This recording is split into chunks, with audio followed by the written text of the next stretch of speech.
Hello friends, welcome back. चलिए हम पढ़ने वाले हैं पार्ट 15, जिसमें हम दो टॉपिक लेंगे। यहाँ पर नॉइज़ पॉल्यूशन और रेडियो एक्टिव पॉल्यूशन के बारे में पढ़ेंगे। इससे पहले हमने सॉइल पॉल्यूशन, वाटर पॉल्यूशन और एयर पॉल्यूशन देख चुके हैं। ठीक है, तो चलिए स्टार्ट करते हैं। Soil pollution and radio active pollution. सबसे पहले देखते हैं हम सॉइल पॉल्यूशन क्या होता है। तो एज यूजुअल जैसे डेफिनेशन होता है वही। तो यहाँ पर अब सॉइल पोल्यूशन का मतलब यहाँ पे ये नहीं होगा कि सॉइल में मतलब सॉरी, नॉइज़ पोल्यूशन का मतलब ये नहीं होगी कि नॉइज़ में डिफरेंट टाइप के गैसेस का मिलना या पोल्यूटेंट्स का मिलना। ठीक है, तो वो चीज़ यहाँ पर नहीं है। यहाँ पर सीधी बात ये है कि any noise that is unwanted by the recipient. ठीक है, कोई ऐसी नॉइज़ जो हमें सुनने में अच्छी नहीं लगे उसको हम नॉइज़ पोल्यूशन कहेंगे। ठीक है, तो ये अब इसका क्या है, डेफिनेशन वेरी कर सकता है पर्सन टू पर्सन कि हमें कितनी आवाज़ सुनने में पसंद है। मुझे लाउड स्पीकर नहीं पसंद या फिर ऊंची आवाज़ नहीं पसंद, तो मेरे लिए अलग चीज़ है। किसी को पसंद है तो उसके लिए नेक्स्ट लेवल वाली चीज़ें नॉइज़ पोल्यूशन के डेफिनेशन में आएंगी। लेकिन फिर भी यहाँ पर WHO का एक गाइडलाइन है कि एक्चुअली में किसे हम नॉइज़ पोल्यूशन कह सकते हैं, यहाँ पर बताने की कोशिश की गई है। तो पहली चीज़, नॉइज़ पोल्यूशन को मेज़र किया जाता है डेसिबल में, यानी कि यूनिट की अगर बात करें तो नॉइज़ पोल्यूशन की यूनिट डेसिबल होता है। WHO के अकॉर्डिंग दिन में यानी कि डे टाइम में नॉइज़ पोल्यूशन का लेवल अगर 45 से ज़्यादा है, मतलब ठीक है, नॉइज़ का लेवल 45 से ज़्यादा है तो नॉइज़ पोल्यूशन में आएगा। अगर वहीं रात के टाइम पर वो 35 dB या डेसिबल से ज़्यादा है तो नॉइज़ के पोल्यूशन में आएगा। ठीक है, कोई भी नॉइज़ जो 80 dB डेसिबल से ज़्यादा है वो हजार्डस होगी, वो हमारे लिए प्रॉब्लम क्रिएट कर सकती है। ठीक है, तो इफ़ेक्ट्स की बात करें नॉइज़ पोल्यूशन के इफ़ेक्ट, तो जैसा कि इरिटेशंस, ब्लड प्रेशर का इंक्रीज होना, loss of temper, mental depressions, annoyance, decrease in work efficiency, loss of hearing capability. और काफ़ी टाइम तक अगर आप इस तरीके के इन्वायरमेंट में रहते हैं जहाँ पर नॉइज़ पोल्यूशन ज़्यादा है, ज़्यादा आवाज़ें आती हैं, तो आपको परमानेंट डिसऑर्डर देखने को मिल सकता है। ठीक है, चलिए प्रिवेंशंस की बात करेंगे, किस तरीके से कंट्रोल किया जा सकता है। तो इसको कंट्रोल करने के लिए एक तो तरीका है रोड ट्रैफिक नॉइज़ को कम किया जाए। आपके जो व्हीकल्स हैं इसको कंट्रोल करना, किस तरीके से कंट्रोल करेंगे आप? व्हीकल की मेंटेनेंस, यानी कि व्हीकल की जो क्वालिटी है उसको मेंटेन करना। बहुत सारे पुराने व्हीकल्स होते हैं, काफ़ी आवाज़ करते हैं, लोग उसको वो नहीं करते, रिप्लेस नहीं करते। ठीक है, तो उसके साथ साथ कुछ लोग लिटरली मतलब इंटेंशनली यूज़ करते हैं, काफ़ी नॉइज़ वाले साइलेंसर की यूज़ कर सकते हैं। खास करके बाइक वगैरह देखिए, खास करके रॉयल एनफील्ड में लोग इस तरीके के साइलेंसर के यूज़ करते हैं जो काफ़ी आवाज़ करती है। इसको एक आवाज़ भी करती है, साथ साथ कहा जाता है ना पटाखे वाली बाइक। पटाखे वाला जो मैकेनिज्म होता है साइलेंसर में, एग्जैक्टली वो क्या होता है मुझे नहीं पता, लेकिन होता है ये तो पता है। ठीक है, तो लोग इसका यूज़ करते हैं। अब इंटेंशनली अब उनको क्या मज़ा आता है इसमें, मुझे आज तक कोई समझ में नहीं आया, ये बात समझ में नहीं आती। तो इस चीज़ पर ध्यान देनी है कि हमारी व्हीकल ऐसी होनी चाहिए जो प्रॉपर मेंटेन हो, बहुत ज़्यादा नॉइज़ ना करे। ठीक है, साथ ही साथ नॉइज़ अबेटमेंट मेजर्स लेने की ज़रूरत है हमें। क्या हम कर सकते हैं इसके लिए? नॉइज़ माउंट्स लगा सकते हैं या फिर नॉइज़ अटेन्यूएशन वॉल्स लगा सकते हैं जो नॉइज़ को क्या करे, एब्जॉर्ब करे। हम रोड को मेंटेन कर सकते हैं, रोड एकदम चौड़ी हो, एकदम अच्छी हो, आपको स्मूथ सर्विसिंग देखने को मिले, यानी कि कहीं गड्ढे वगैरह ना हो। फ्लाईओवर्स आप बना सकते हैं ताकि जो कंजेशन है उसको कम किया जा सके। ठीक है, तो ये कुछ मेजर्स हैं जो आपको ट्रैफिक से रिलेटेड हैं, जो नॉइज़ पोल्यूशन को कंट्रोल करने के लिए यूज़ किया जा सकता है। लोकोमोटिव्स, आप ट्रेन वगैरह देखते हैं, आपने अगर आप डीजल वाला इंजन देखा होगा और आपने जो इलेक्ट्रिक वाला इंजन देखा होगा ट्रेन में, इनमें काफ़ी फ़र्क होता है। जो डीजल वाला इंजन होता है ना, वो कभी स्विच ऑफ नहीं होता। मतलब स्विच ऑफ नहीं होता का मतलब ये तो उसको स्विच ऑफ नहीं करते हैं हम, इसलिए नहीं करते हैं कि उसको दोबारा स्टार्ट करने में जितनी फ्यूल लगेगी उससे कम ही फ्यूल में वो चालू रह सकता है। ठीक है, तो उसको बंद नहीं किया जाता, क्योंकि स्टार्ट करना जो है उसका कॉस्ट इफिशिएंट नहीं है। वहीं आप इलेक्ट्रिक वाले, अब आवाज़ तो आप जानते ही हैं, कभी डीजल इंजन के पास में आप गए होंगे, उसकी आवाज़ बहुत ज़्यादा होती है। इलेक्ट्रिक इंजन को देखिएगा तो यूज़ ना हो तो उसको बंद भी किया जा सकता है एकदम शांत। अगर ट्रेन खड़ी रहती है ना इलेक्ट्रिक इंजन वाली, तो आप देखिएगा बिल्कुल भी आवाज़ नहीं करती, एकदम शांत, एकदम बहुत ही कम नॉइज़ होता है। रनिंग प्रोसेस में भी होती है तो उससे बहुत ही कम नॉइज़ आती है। ठीक है, तो ये ज़रूरी है कि जितने भी लोकोमोटिव हैं खासकर के डीजल वाले, उनको जितने भी बच्चे हैं, वैसे बहुत कमी है, उनको रिप्लेस करने की ज़रूरत है। ठीक है, एयर ट्रैफिक नॉइज़ की बात करें तो हम आप अक्सर देखते हैं एयरपोर्ट्स पर कि खास करके जब जब प्लेन्स जो होती हैं वो लैंड करती हैं या फिर टेक ऑफ करती हैं, तो ये जो ऐसा टाइम होता है जिस समय बहुत ज़्यादा नॉइज़ आपको एयरपोर्ट के आसपास सुनने को मिलेगी। तो इसको दूर करने के लिए हम क्या कर सकते हैं, कुछ हम इंसुलेशन मैकेनिज्म लेके आए ताकि इस नॉइज़ को हम एब्जॉर्ब कर पाएँ। साथ ही साथ कुछ ऐसे नॉइज़ रेगुलेशंस लेके आए ताकि इनको कम किया जा सके। कुछ ऐसी टेक्नोलॉजी इनोवेशंस की ज़रूरत है ताकि नॉइज़ पोल्यूशन को रिड्यूस किया जा सके। इंडस्ट्रियल नॉइज़, ठीक है, ये आपको पता है। इसमें जैसे कि जनरेटर्स वगैरह के यूज़ किए जाते हैं, तो खास करके जो पहले के जनरेटर हुआ करते जिनको हाथ से स्टार्ट किया जाता था, आपने देखा होगा, वो काफ़ी इनोइंग होते हैं, बहुत आवाज़ करते हैं। आजकल जनरेटर आ गए हैं, घरों में भी छोटे मोटे जनरेटर होते हैं, स्विच वाले होते हैं, स्विच ऑन कीजिए, बहुत ही मिनिमम आवाज़। आज बड़े बड़े जो इंस्टॉलमेंट्स होते हैं वहाँ पर आप देखिएगा कि बड़े बड़े जनरेटर रखे होते हैं उनके रूफ पर, छतों पर, तो वो काफ़ी कम आवाज़, एकदम साइलेंट टाइप की उनकी आवाज़ होती है। तो ये ज़रूरी है कि जो पुराने जनरेटर्स वगैरह हैं या फिर इस तरीके की जो मशीन्स हैं जो इंडस्ट्रीज वगैरह में यूज़ की जाती हैं, वहाँ पर थोड़ी सी रिप्लेस या फिर वहाँ पर टेक्नोलॉजी डेवलपमेंट की ज़रूरत है।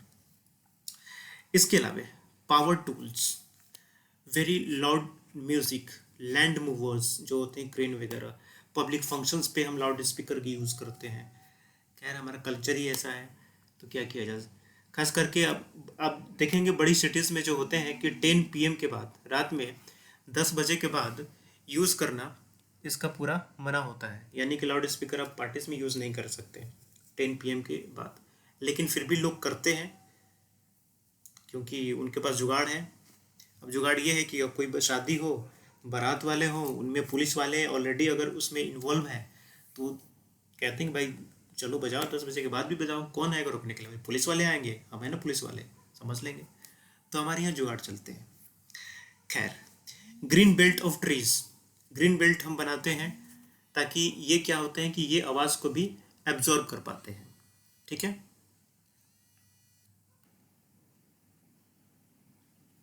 ठीक है। नेक्स्ट, तो ये हमारा था नॉइज़ पोल्यूशन। अब रेडियो एक्टिव पॉल्यूशन के बारे में देखते हैं। रेडियो एक्टिव क्या है ये आपको पता होगा। रेडियो एक्टिव मटेरियल्स होते हैं खास करके जिसको हम आजकल ज़्यादा यूज़ किया जाता है, एनर्जी सेक्टर में यूज़ करते हैं इसका, हम मेडिकल एरिया में भी यूज़ किया जाता है, और ख़ास करके इनसे हम बम भी बनाते हैं। ठीक है, जो न्यूक्लियर बम हमने बनाए रखे हैं। ओके, चलिए हम कुछ सोर्सेज की बात करते हैं कि इसके आर्टिफिशियल और नेचुरल सोर्सेज दोनों होते हैं। आर्टिफिशियल सोर्सेज की बात करते हैं तो ये रेडियो एक्टिव पॉल्यूशन कैसे फैलता है आर्टिफिशियल सोर्सेज के थ्रू। पावर प्लांट्स जो होते हैं, न्यूक्लियर पावर प्लांट्स और nuclear waste. Nuclear power plants में जो एक्सीडेंट्स वगैरह हों, काफ़ी आपको फेमस पता होगा, फिकुशिमा है, 3 माइल आइलैंड है, ठीक है, चर्नोबाइल है, ये कुछ फेमस प्लेसेस हैं जहाँ पर न्यूक्लियर पावर प्लांट्स हैं, जहाँ पर एक्सीडेंट हुए थे न्यूक्लियर पावर प्लांट्स में। ठीक है, तो ये होते रहते हैं। साथ ही साथ जो न्यूक्लियर वेस्ट होते हैं, अब न्यूक्लियर वेस्ट को क्या है कि इसको डिस्पोज करने का कोई प्रॉपर तरीका नहीं है, यानी कि यूँ बात कहिए कि 100% कोई एकदम फुल प्रूफ तरीका नहीं है कि हम श्योरिटी के साथ कह सकें कि यहाँ से ये वेस्ट या न्यूक्लियर जो मटेरियल है वो लीक नहीं होगा। तो न्यूक्लियर वेस्ट से भी ये पोल्यूशन होता है। साथ ही साथ हम न्यूक्लियर टेस्टिंग करते हैं, बॉम्ब बनाते हैं, एक्सप्लोजन करते हैं, उससे ये निकलते हैं सब्सटेंस। उसके अलावा हम माइनिंग करते हैं जहाँ से न्यूक्लियर मटेरियल्स को हम निकालते हैं, ये भी हमारे प्रॉब्लम होती है। रेडिएशन थेरेपी यानी कि मेडिकल में यूज़ किया जाता है। साथ ही साथ एक्सरेज वगैरह क्या है, ये भी तो रेडिएशंस ही हैं, तो एक्सरे वगैरह भी यूज़ होती हैं। अब एक्सरे वगैरह क्या होती है, उतना ज़्यादा प्रॉब्लम क्रिएट नहीं करती क्योंकि ये नॉन आयोनाइज्ड होती हैं। नॉन आयोनाइज्ड क्या होती हैं हम पढ़ेंगे अभी आगे, ठीक है। तो खैर इनका मेडिकल में भी यूज़ होता है, कैंसर वगैरह में भी यूज़ होता है, इनका ट्रीटमेंट करने के लिए स्टोन्स वगैरह में भी यूज़ होता है। ठीक है। नाउ इसके अलावा बहुत सारे आप देखेंगे कि डे टू डे जिंदगी जो हमारी लाइफ होती है वहाँ पर भी कम क्वालिटी वाले रेडियोएक्टिव रेडिएशंस निकलते रहते हैं, जैसे कि न्यूक्लियर रिएक्टर्स है या फिर हॉस्पिटल्स हैं, लेबोरेटरीज हैं, वहाँ से भी निकलती रहती हैं। अब जैसे कि आप जाते हैं टेस्ट वगैरह कराने, तो एक्सरे टेस्ट कराते हैं, तो वो भी क्या रेडिएशंस हैं। तो ये नॉर्मल लाइफ में इतना चलता रहता है। नेचुरल प्रोसेस की बात करें तो स्पेस से जो कॉस्मिक रेज आती हैं, यानी कि डिफरेंट जो बॉडीज़ हैं, खास करके सन से ज़्यादा आती है हमारे यहाँ, उसके थ्रू रेडिएशंस आती हैं। टेरेस्ट्रियल रेडिएशंस भी होते हैं जहाँ से आती हैं। ठीक है। जैसे कि हमारे अर्थ क्रस्ट में मौजूद है ना, बहुत सारे न्यूक्लियर मटेरियल्स मौजूद हैं अर्थ क्रस्ट में, तो वहाँ से भी ये रेडिएशंस आती रहती हैं, तो उसको हम टेरेस्ट्रियल रेडिएशन कहते हैं। ओके। इसके अलावा कुछ प्लांट्स होते हैं, कुछ एनिमल्स होते हैं जिनमें भी कुछ स्पेसिफिक टाइप के आपको ये रेडियो एक्टिव मटेरियल्स मिलते हैं, जैसे कि ऑयस्टर में एक स्पेसिफिक टाइप का ये रेडियो एक्टिव मटेरियल मिलता है जिसको 65 जेडेन कहते हैं। उसी तरीके से फिश में मिलता है जिसको 55 FE कहते हैं। ठीक है। तो कुछ स्पेसिफिक टाइप के ये आपको न्यूक्लियर मटेरियल्स मिलते हैं इन एनिमल्स और प्लांट्स में।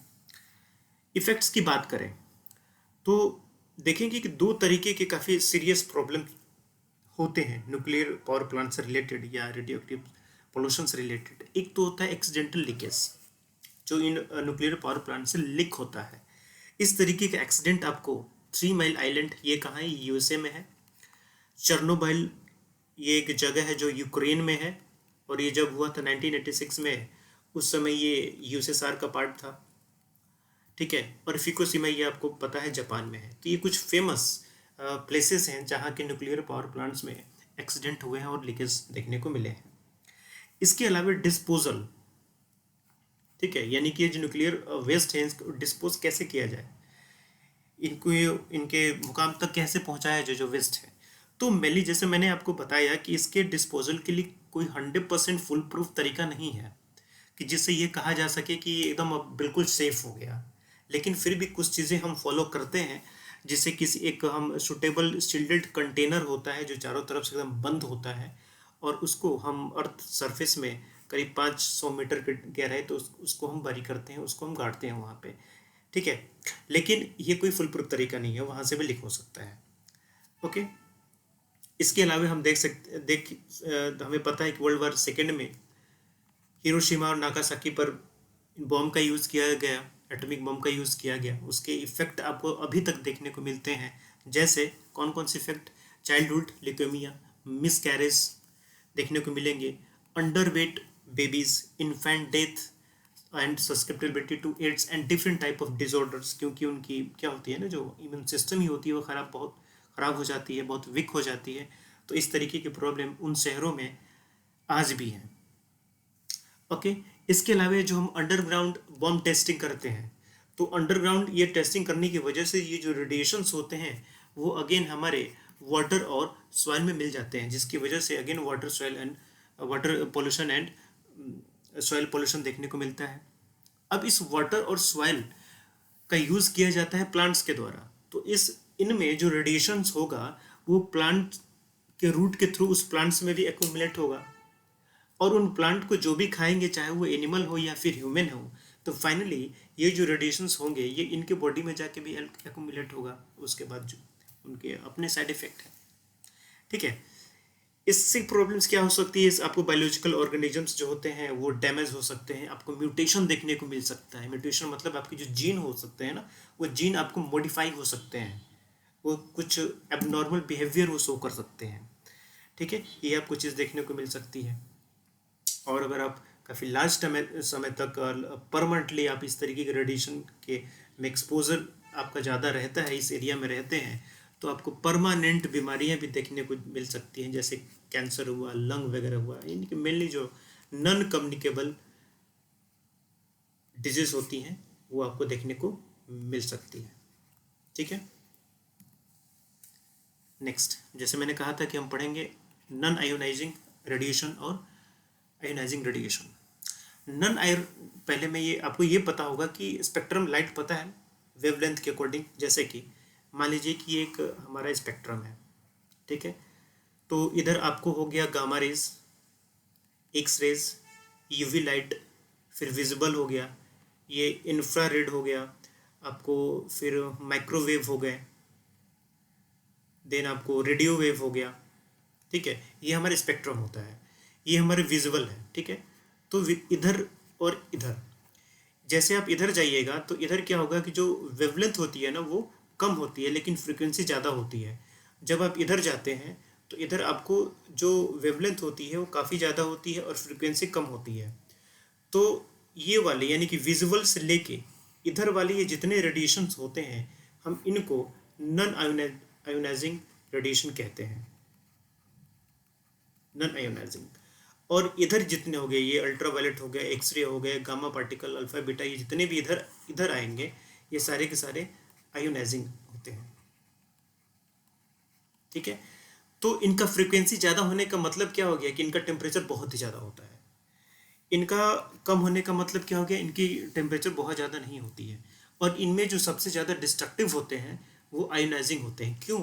क्योंकि नॉन आयोनाइजिंग का मतलब क्या होता है कि मान लीजिए जो ऐसे रेडिएशंस अगर आप किसी मटेरियल से अगर आप पास करा रहे हैं तो ये क्या करते हैं कि इसकी इन्वायरमेंट में जो भी यहाँ पर मटेरियल्स होते हैं, चाहे वाटर हो या एयर पार्टिकल्स हो, ये इनमें वाइब्रेशन क्रिएट करते हैं, ठीक है। जैसे ओवन होता है या माइक्रोवेव हम यूज़ करते हैं ना घरों में, खाना को गर्म करने या पकाने के लिए।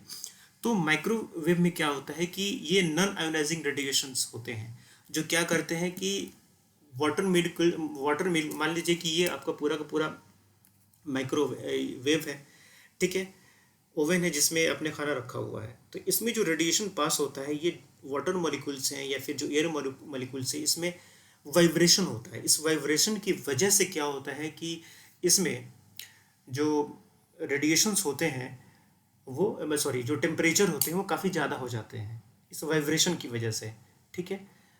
जब इसमें अब लेकिन वाइब्रेशन होता है यहाँ पर मटेरियल में, लेकिन ये जो एटम्स होते हैं वो इससे बाहर नहीं निकलते, ठीक है। लेकिन आयोनाइजेशन में क्या होता है कि जब आप इनको यहाँ से गुजारेंगे तो यहाँ पर वाइब्रेशन इतना ज़्यादा होता है कि ये जो एटम्स होते हैं वो अपने पार्टिकल को छोड़ देते हैं, वहाँ से निकल जाते हैं, जिसकी वजह से ऐसे एटम और मॉलिक्यूल्स जो होते हैं जिन पर पॉजिटिव और निगेटिव चार्जेस देखने को मिलते हैं। तो पॉजिटिव और निगेटिव चार्ज क्यों होता है?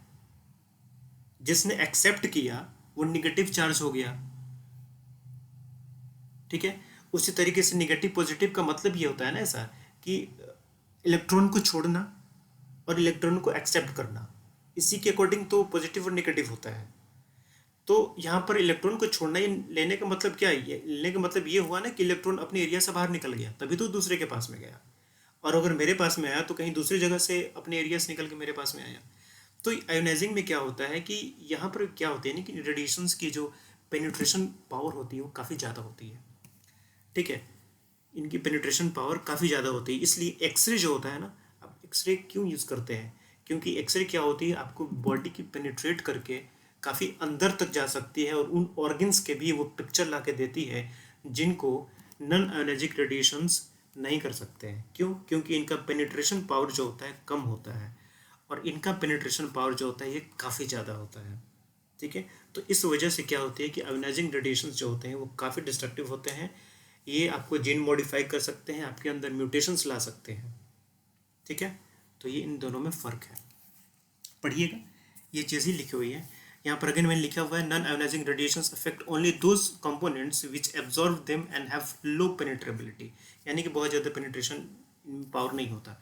लेकिन जो आयोनाइजिक रेडिएशंस होते हैं इनका हाई पेनिट्रेशन पावर होता है, जिसकी वजह से जो माइक्रो मॉलिक्यूल्स होते हैं आपकी बॉडी के अंदर या जहाँ पर भी एंटर करेंगे उसको ये डिस्ट्रॉय कर सकते हैं। नेक्स्ट बायोलॉजिकल डैमेज की बात करते हैं आयोनाइजिंग रेडिएशंस के थ्रू। तो बायोलॉजिकल डैमेज जो होते हैं इन रेडिएशंस के थ्रू तो उसको हम कहते हैं रेडिएशन डैमेज, ठीक है। रेडिएशन डैमेज अगर एग्जाम में है तो आपको ये समझना है कि रेडिएशंस के थ्रू होने वाले जो बायोलॉजिकल डैमेज है ये उनकी बात कर रहा है, ठीक है। तो इसकी वजह से जो हमारे सेल्स होते हैं वो मर सकते हैं, वो किल हो सकते हैं। अब जैसे मैंने आपको बताया तो सेल्स किल होंगे तो अगेन म्यूटेशन आपको देखने को मिल सकता है तो हो सकता है कि जो ऑफ स्प्रिंग हो यानी कि जो बच्चे हो उनमें भी वो ट्रांसफ़र हो जाए प्रॉब्लम। ठीक है, कैंसर जैसे नॉन कम्युनिकेबल डिजीज भी आपको आ सकती है म्यूटेशन होने की वजह से। अब ये जो रेडिएशनल डैमेज होते हैं ना, ये दो तरीके के होते हैं। एक होता है सोमैटिक डैमेज और एक होता है जेनेटिक डैमेज। सोमैटिक डैमेज वो डैमेज होते हैं जो आपके रिप्रोडक्शन सिस्टम से रिलेटेड नहीं होते हैं, जैसे आपके हेयर फॉल, बाल का गिरना, आपकी स्किन या बॉडी टैन हो गई, कहीं स्वेलिंग होने लगी, ठीक है, कहीं पर अल्सर हो गया, तो ये सब चीज़ें आपकी रिप्रोडक्शन सिस्टम से रिलेटेड नहीं है। तो ऐसे प्रॉब्लम्स जब आते हैं ना, तो हम इसको कहते हैं सोमैटिक डैमेज। लेकिन जब हमारे रिप्रोडक्शन सिस्टम इफेक्ट होने लगे तो वैसे प्रॉब्लम को कहते हैं हम जेनेटिक डैमेज, यानी कि आपका जीन मॉडिफाई होने लगा। जब आपका जीन मॉडिफाई होगा, म्यूटेशंस आएंगे, तो कहीं ना कहीं वो क्वालिटी वो आपके ऑफस्प्रिंग, आपके जो बच्चे होंगे उस पर भी वो ट्रांसफ़र होगा। तो इसका मतलब ये हुआ ना कि आपका जो रिप्रोडक्शन सिस्टम है वो कहीं ना कहीं इफेक्ट हुआ। तो जब ये रिप्रोडक्शन सिस्टम इफेक्ट होगा तो उस तरीके के डैमेज को हम जेनेटिक डैमेज कहते हैं। ठीक है, associated with reproduction. Next, disposal की बात करें तो रेडियोएक्टिव वेस्ट जो होते हैं दो तरीके के होते हैं। एक जो होता है कि लो रेडियोएक्टिव वेस्ट होता है, एक हाई होता है। तो लो जो होता है डेली टू डेली वर्क में भी हमारे आता है, हॉस्पिटल में टेस्ट वगैरह होते हैं, एक्सरे वगैरह वहाँ निकलते रहते हैं, लैब से भी निकलते रहते हैं। ठीक है, तो ये नॉर्मल होता है जिसे हम डेली फेस करते हैं। एक high level of radioactive waste होते हैं जो न्यूक्लियर पावर प्लांट से निकलते हैं मेनली, या विपन्स जो होते हैं, न्यूक्लियर विपन्स जो होते हैं वहाँ से निकलते हैं। ठीक है, तो जैसा कि है कि इनका डिस्पोजल के लिए कोई 100% फुल प्रूफ तरीका नहीं है, लेकिन फिर भी यहाँ पर कुछ पैरामीटर्स हैं जिनको फॉलो किया जा सकता है। इनको डीप अंडरग्राउंड इंसुलेटेड कंटेनर में रख के बरी किया जाए, वहाँ पर इनको रखा जाए, जैसा कि आप यूनाइटेड स्टेट में किया जाता है, ऐसा प्रीवैलेंस है, वैसे लगभग हर जगह किया जाता है। ठीक है, इस या तो स्पेस में इसको शूट कर दें या फिर सन की तरफ इसको शूट करें। अगर हम इसको स्पेस में शूट करते हैं, अगर कहीं बीच हमारे एटमॉस्फेयर में ही डिस्ट्रॉय हो गया, एक्सीडेंट हो गया, तो फिर हमारे लिए सबसे बड़ा प्रॉब्लम क्रिएट हो जाएगा। ये भी प्रॉब्लम है, लेकिन इसका कॉस्ट काफ़ी हाई है, तो इसलिए इकोनॉमिकल वाइबल नहीं है।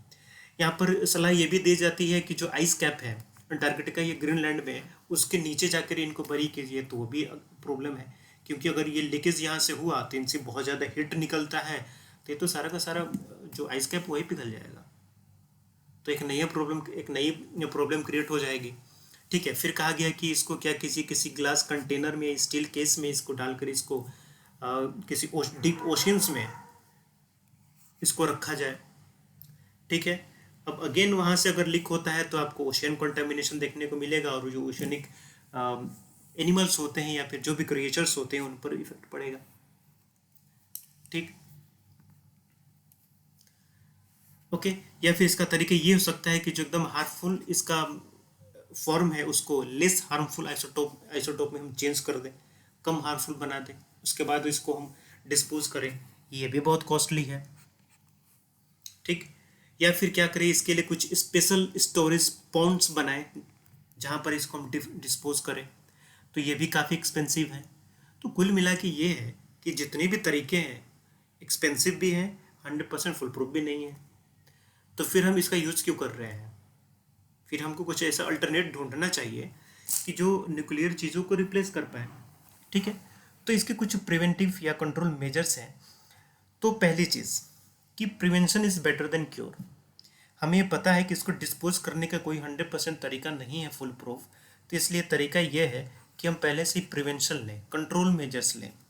या फिर अगर ये वेस्ट लीक हो भी गया तो फिर हम क्या कर सकते हैं? अगर लीक ये हो जाए तो हम कुछ नहीं कर सकते, हमारे पास कोई तरीका नहीं है उसको रोकने का, तो बेहतर है कि हम प्रिवेंटिव मेजर्स लेके चलें।